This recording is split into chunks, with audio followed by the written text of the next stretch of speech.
Vous écoutez France Culture.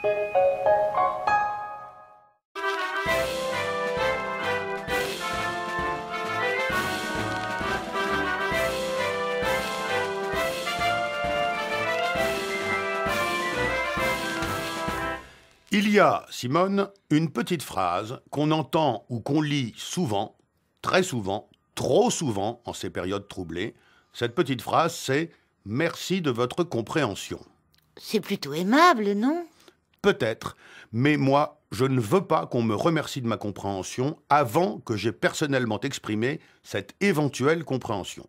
Je ne veux pas être contraint de faire montre de compréhension. Je ne veux pas qu'on anticipe mon indulgence. Je veux jouir de ma liberté de comprendre ou de ne pas comprendre. Je veux qu'on me demande d'abord, droit dans les yeux, si je suis décidé à faire preuve de compréhension, et qu'en cas de réponse affirmative de ma part, et dans ce cas seulement, on me remercie alors de ma compréhension. Un exemple? Oui. En raison de problèmes techniques, notre train circule actuellement avec un retard de 40 minutes. Nous vous remercions de votre compréhension. Qu'est-ce que tu veux de plus? Je veux que le chef du train vienne me voir. Je n'ai pas à savoir s'il fait de même avec chacun des voyageurs. C'est pas mon problème. Qu'il vienne me voir et qu'il me dise, en raison de problèmes techniques, notre train circule actuellement avec un retard de 40 minutes.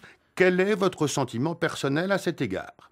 À ce moment-là, je réfléchis, je demande quelques précisions sur la nature exacte des problèmes techniques en question, et si le gars me baratine bien et parvient à me convaincre de sa bonne volonté et de la bonne volonté de la compagnie, alors, magnanime, je lui réponds « Bon, ça va, je comprends ».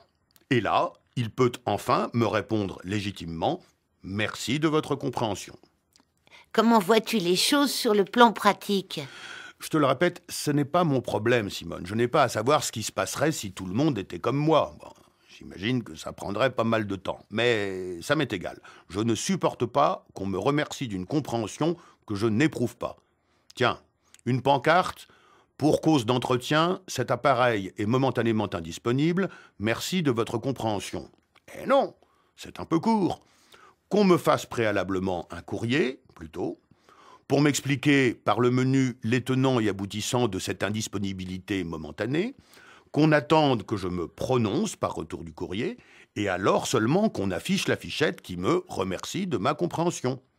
Ou alors qu'on ne s'adresse pas à moi, qu'on écrive ou qu'on dise « Nous remercions tout le monde de sa compréhension, sauf François Rollin, dont la compréhension ne nous est pas acquise. » Je maintiens que c'est un peu lourd comme dispositif. Il y a peut-être une autre solution. Laquelle? Quand tu entends ou quand tu lis cette maudite formule « Merci de votre compréhension », tu fais comme si tu n'avais rien entendu ou rien vu. Ça me semble difficile à réussir concrètement, mais je veux bien essayer. Pendant une semaine, par exemple. Merci de ta compréhension.